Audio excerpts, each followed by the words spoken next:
Xavier Le Combat des Maîtres invite Jean-Luc Reichmann à son mariage et revient sur ce moment touchant. Après avoir remporté le combat des maîtres ce samedi 8 juillet 2023, il est revenu sur la présence de Jean-Luc Reichmann à cet événement, qu'il aurait pu décliner, mais qu'il a accepté avec plaisir. Il a remis son titre en jeu et il a brillé. Grand maître de midi en 2013.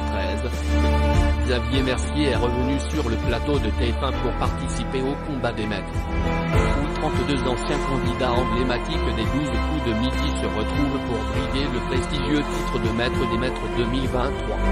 Après une longue semaine de suspense et avoir éliminé des têtes d'affiche comme Eric, Stéphane, Bruno, Timothée, ou encore Alexandre, ce dernier a atteint la grande finale, non sans émotion.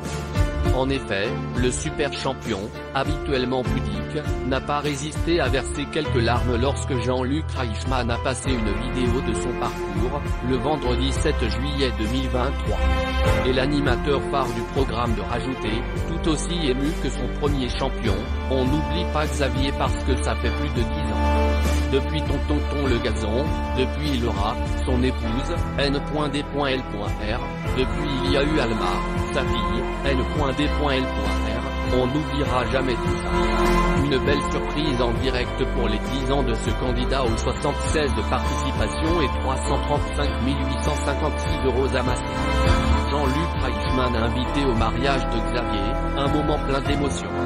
Est-ce grâce à tant d'amour que Xavier a remporté, ce samedi 8 juillet 2023, la grande finale de l'émission, éliminant sur son passage Céline, l'actuelle maîtresse de midi et le grand Paul Elrarat?